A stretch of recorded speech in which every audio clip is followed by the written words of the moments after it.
출근길의 뉴스파이팅 배승입니다. 3부를 시작합니다. 미국 대선이 이렇게 재밌어집니다. 미 대선을 불과 100여일 앞두고 후보가 사퇴하는 사상 초유의 사태가 발생했습니다. 바이든 대통령은 대선 후보에서 사퇴하며 해리스 부통령을 지지한다고 선언했는데요. 현장 분위기 좀 알아봐야 되겠죠? 김동석 미주 한인 유권자 연대 대표 전화 연결해 들어보겠습니다. 나오셨습니까?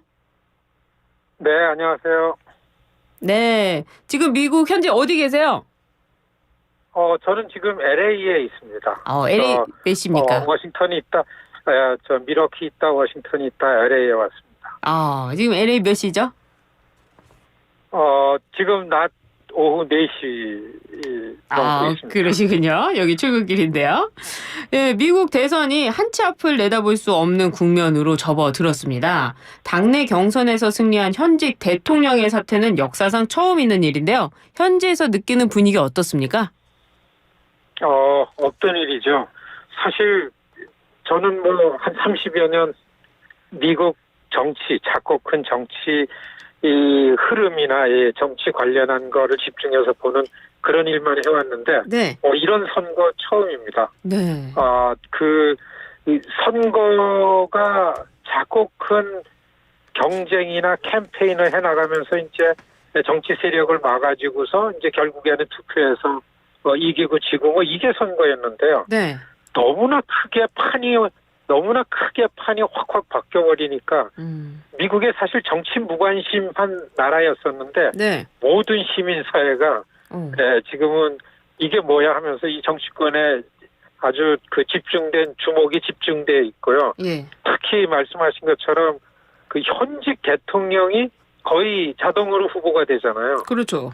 그런데 다 준비가 돼 있고, 그리고서 이제 한 달 있으면은 전당대회 가가지고 이제 후보 수락만 하면은 이제 선거를 치르게 되는데, 네. 꽤 갑작스럽게 사퇴를 하는 그런 큰 판이 이렇게 바뀌는 그런 사건이 생긴 겁니다. 그렇습니다. 이 트럼프 전 대통령의 총격 사건도 충격적이었는데요. 그 이후에도 바이든은 사퇴하지 않겠다라는 의지를 보였던 것 같은데 갑작스럽게 이렇게 사퇴한 이유가 있을까요? 사실 지난 6월 27일 처음으로 트럼프 바이든 후보 토론회 때 생겨난 일이요. 바이든 기억상실증 갖고 말도 제대로 못하고 금방 주저앉을 것 같으냐. 이런 모습 때문에 이제 지각 변동이 났죠. 특히 민주당 안에서는 사퇴하라는 여론이 생긴 거거든요. 네. 그 여론이 점점점 불어났습니다. 아시겠지만 그때는 이 워싱턴 중앙 정치가 휴회였습니다. 연방의회가. 그래서 각 지역에 나가 있던 의원들이 그 사건이 나자마자 의견을 모지를 못했었는데, 네. 7월 4일 휴일이 끝나면서 7월 첫 주 들어오면서 모든 연방급 의원들이 워싱턴에 와서 사퇴해야 되지 않냐라는 의견을 모으면서 민주당 지도부들이 나서가지고, 민주당 지도부는 그런 사건이 있어도 그래도 바이든으로 가야 된다, 바이든을 중심으로 끝까지 선거를 치른다라는 얘기를 하다가 워싱턴에 모인 연방 정치인들 의견에서 이 사퇴라는 의견 때문에 지도부에서 계속해서 바이든한테 의견을 좀 사퇴하는 게 어떠냐라는 게 전해졌고, 네. 결정적으로는 지난 주말에 사실 그 트럼프가 총 맞고 그리고 전당대회를 치러가지고 한껏 그 미디어의 주목도가 올라가고 지지세가 확장되는 걸 보고, 네. 그러면서 바이든은 코로나에 걸렸어요. 그래서 델라웨어 자기 별장에 가 있는데, 네. 핵심 측근 둘이 이제 지지율에 대한 보고서와 그리고서 민주당에 돈을 주는, 선거 자금을 돈을 주는 데서 후보 사퇴하지 않으면 돈 안 줘라는 여론 때문에 돈이 너무 안 들어오고 있는 거를 정직하게 보고를 했죠. 그래서 예. 토요일 날 가족들한테, 일요일 날 그다음에 측근들한테 얘기하고서 SNS에다 사퇴하겠다라는 거를 올린 거죠. 겉으로는 갑작스러운 사태인데 사실 6월 27일로부터 점차적으로다가 고민해왔던 문제 아닌가 이렇게 보여집니다. 대선 자금 문제도 굉장히 큰 결정적인 계기가 된 것 같은데 말씀하신 중에 그 측근이라는 그 분들이 오바마 전 대통령 그리고 낸시 펠로우 전 하원 의장이 사퇴의 배후에 있다 이런 설이 있는데요. 그렇게 보십니까?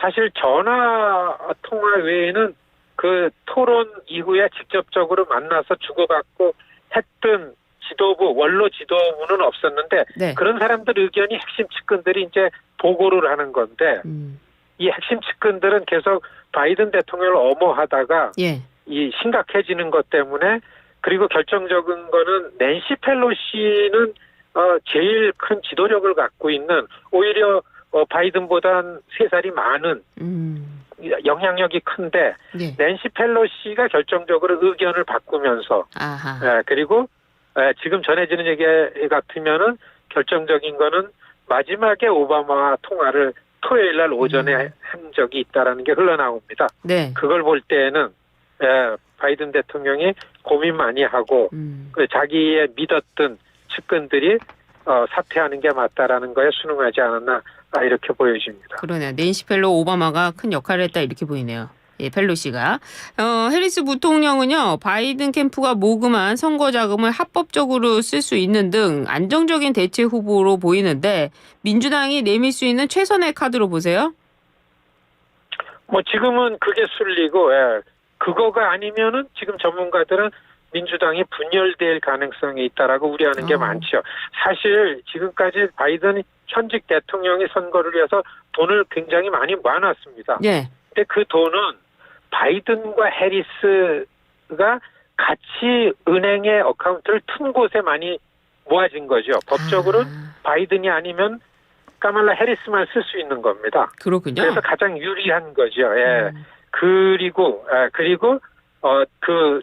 지금 당 내에서는 이미 선출된 대의원들이 카멜라 해리스를 지지하는 선언이 50개 주 중에서 벌써 22개 주가 의견을 막아주고서 전달이 됐다라는 얘기가 있습니다. 예. 카멜라 해리스가 대체 후보가 된다. 거의 확정적이다. 이렇게 봐도 틀리지 않습니다. 아, 그렇군요. 미 유력지들은 대선에서 승리하려면 공개 경선을 치러야 되지 않느냐 이렇게 목소리를 냈는데 또 오바마 전 대통령도 힐러리 클린턴 전 국무장관과의 경쟁을 통해 강력한 대선 주자로 거듭났습니다. 전당대회에서 경선을 치를 가능성은 아예 없는 겁니까? 이번 주 당의 규약상 이번 주 수요일이나 목요일까지 예. 전체 민주당이 정해진 대의원 4천여 명 중에 과반수 이상의 동의를 받으면은 이번 8월 20일 시카고 전당대회에서는 그냥 카멜라 해리스가 후보가 되는 그런 프로세싱이 있는 거고요. 만일에 카멜라 해리스도 동의를 하고 민주당 안에서 그런 말씀하신 것처럼 경쟁력을 내보이고 자유 경쟁을 한다 해가지고 전당대회에 모여진 4천여 명 되는 대의원들이 거기서 그냥 자유 투표를 하게 되면은 그것도 한 방법일 수가 있는데 그렇게 할 것 같은 확률은 거의 보이지 않고요. 다만 오바마 대통령 혼자만 아직까지 카멜라 해리스를 지지 선언을 하지 않고 있는데 네. 오바마는 금방 이것이 결정되기 전에 나서게 되는 거에 대한 부담감 때문에 그러고 있다라는 그렇게 보는 게 맞고요. 그런 그 뉴스도 나오고 있고 그런 상황입니다. 한국의 외교 전문가들은요. 오바마뿐만 아니라 그 미셸 오바마가 오히려 더 인기가 많고 오히려 또 나오게 된다면 당선 가능성도 높다 이런 분석들도 하는데 미셸 오바마는 정치에는 또 관심이 없다 이런 입장인데요. 그래도 지금 오바마의 행보를 보면 또 나올 수도 있는 가능성이 있는 거 아닙니까? 제가 유권자고 미국 시민이고 네. 여기에 관심을 많이 갖는 사람 입장에서 그런 눈으로 볼 때에는 네. 평양감사도 본인이 안 하면 할 수가 없다는 것처럼 정말 오바마의 부인이 미셸은 이거 안 하는 분입니다. 제가 아주 먼 사람은 아니기 때문에 그래서 그거는 국민적 지지나 네임밸류가 하도 높고 인기가 있는 사람이기 때문에 이런 상황이 되면은 언제든지 이런 얘기가 등장하는 거 네. 그냥 그 수준이다 이렇게 보는 게 맞습니다. 그렇다면 오바마가 본인이 직접 나오는 거는 아예 가능성이 없는 건가요? 네, 그거는 지금 사실 민주당 안에서의 이제 트럼프랑 만일에 민주당의 어느 후보가 나와서도 본선거를 치른다 그러면은 이제까지 바이든이 이렇게 사퇴한다라는 거는 시대가 많이 흘러갔는데 정치권이 흘러가는 시대의 모든 내용에 맞추지 못할 정도로 너무 노쇠해지고 고령돼 있다라는 게 문제입니다. 앞으로 3달 동안 트럼프와 만일에 카멜라 해리스 후보라면은 둘이 붙게 되면은 이 20살 차이가 났기 때문에 일단은 엄청 많은 이 분위기 속에서 카멜라 해리스가 유리하게 들어간다. 이게 이제 미국 시민사회 정서기 때문에 네. 미국 정치권이 빨리 젊어져야만 된다라는 게 이게 이제 공통된 분위기이기 때문에요. 그렇군요. 오바마도 이미 좀 지나간 인물이다 이렇게 보여집니다. 그래요. 그 해리스 부통령 입장에서는 바이든 대통령과는 좀 차별된 모습을 보여줘야 된다고 생각이 드는데 어떤 목소리를 낼 걸로 보이세요? 이제껏 대통령, 부통령 된 사람들 중에서 가장 권력 의지가 강한 사람이 카멜라 해리스라는 얘기가 너무 많습니다. 그래요. 카멜라 해리스는 기회를 보느라고 백악관에서의 바이든 권력의 눈치에 아주 긴장돼가지고 몸조심을 해왔었기 때문에 만일에 바이든이 지지 선언을 했기 때문에 민주당의 중심에 쉽게 들어간 게 카멜라 해리스고 네. 했을 때에 그리고 상원의원 했을 때의 정치 행로를 보고 행각을 보면 굉장히 어그레시브하게 굉장히 그 공격적인 그 캠페인을 누구보다도 잘하는 분이기 때문에 네. 그래서 아마 지금 트럼프와 카멜라 해리스가 붙으면은 카멜라 해리스는 검찰총장 법무부 장관 출신입니다. 그렇군요. 트럼프는 범죄자죠. 이미 형도 받은, 네. 이미 그 판결을 받은. 그러니까 검찰과 범죄자의 대결 구도가 되고 아주 연로한 고령의 노인과 20살 차이가 나는 이제 60인데 네. 카멜라 해리스 이런 구도로 앞으로 선거가 치러질 것 같이 그렇게 예상이 되는 거죠. 그렇다면 냉정하게 해리스가 트럼프를 이길 수 있다 이렇게 보세요? 선거의 3개월은 3년보다 깁니다. 역사적으로 미국의 선거는요.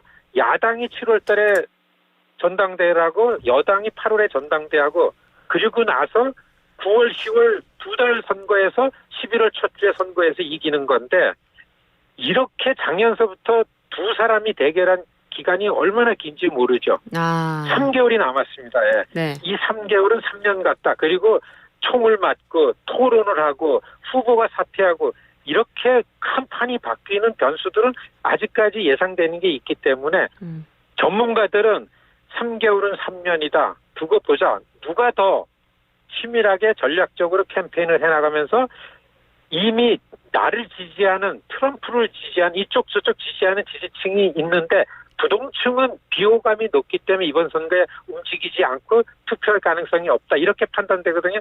자기 지지층을 잘 관리하고 고정시키는 게 특히 경합주에서 네. 이게 이기는 선거판이다. 이게 요즘에 들어서 전문가들이 평가하는 이런 해설을 많이 하고 있습니다. 우리 교포 입장에서는 누가 대통령이 되는 게 좀 더 유리하다고 보세요?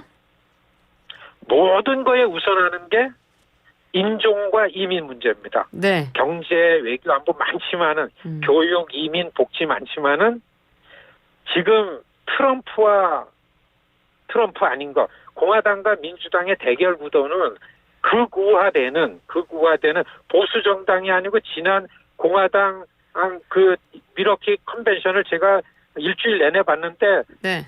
모든 사람이 백인들만입니다. 그러니까 백인들만의 당을 만들겠다고 나선 것과 소수의 이민자 다양성, 이런 인종, 백인 우월주의를 막는 그런 기준을 가지고서 미국에 있는 한인뿐만 아니라 이민자들이나 소수계들이나 이런 쪽에서는 이번 선거를 보고 이번 선거에 선택을 해야 된다. 이거를 반복해서 강조하면서 이런 활동을 하고 있는 중입니다. 그렇군요. 과거에 오바마가 했던 그런 의미가 되겠네요. 그 해리스 후보가 되면은 부통령으로 런닝메이트는 누가 될까요? 모든 전문가들의 시선이 거기에 꽂혀 있죠. 예, 여성이고 블랙입니다. 그렇죠. 아시안 블랙이고. 예, 그렇기 때문에 부통령은 젊고 백인 남성, 네, 그것도 경합주 지역 출신, 이렇게 좁혀지기 때문에 켄터키 주지사가 갑자기 떠오르고, 그렇기 때문에 펜실베니아의 조슈아 샤프라는 주지사가 그래서 각광을 받고 있고, 예, 그런 상황이고, 말씀하신 것처럼 이 카멜라 해리스의 부통령, 미국의 부통령은 차기 권력을 거의 절반 이상 보장을 받는 자리이기 때문에 그렇죠. 거기에 지금 시선이 쏠리고 있다고 보는 게 맞습니다. 그렇군요. 그 해리스 부통령은요, 한반도 정책과 관련해서 대북 원칙론을 유지할 걸로 알려져 있어요. 그렇기 때문에 윤 대통령과 바이든 대통령 한미 동맹 사안 등 이뤄낸 것이 굉장히 많지 않습니까? 유지된다고 봐도 될까요? 카멜라 해리스의 외교 안보 정책이라는 거는 전통적인 이거라고 보는 것보다는 네. 바이든 팀에서 만들었던 지난 4년 동안 미국이 전 세계 동맹을 복원해서 미국의 이익을 지킨다라는 이런 큰 틀, 이 프레임임을 크게 벗어나지 않는 그런 생각을 하고 있지 않나 이렇게 보고서요. 아직까지 그 카멜라 해리스가 어떤 그 국제 정책이나 통상이나 안보나 이런 거를 보여지는 거는 그냥 바이든 팀에서 나타난 것 외에는 근거 있는 게 별로 없기 때문에 네. 그냥 그렇게 보는 게 맞다고 봅니다. 아, 그렇군요.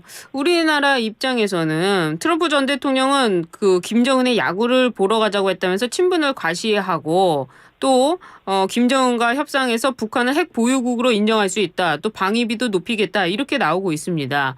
해리스와 트럼프 중에 우리나라 입장에서는 누가 당선되는 게 국익에 더 도움이 될 것 같습니까? 국익이라 하더라도 국제관계나 정부 대 정부는 예측 가능한 게 제일 안전하고 좋습니다. 그렇죠. 아시겠지만 트럼프는 예측 불가능한 리더죠. 예. 그렇기 때문에 트럼프 4년을 겪어봤기 때문에 예. 보다 어디가 유리하고 어떻다라는 거는 그 판단하기에 달렸다. 이거 다만 네. 트럼프 4년 동안 한국에 대해서 했던 내용들 그 내용에서 크게 벗어나지 않을 거다 이렇게 보여집니다. 지금 이 민주당 후보 교체라는 변수가 등장을 했지만은 지금 트럼프 전 대통령의 재집권 가능성이 높아졌다 이런 평가도 나오는데요. 트럼프 집권 2기를 대비해서 우리나라는 어떤 대책이 필요하다고 보십니까?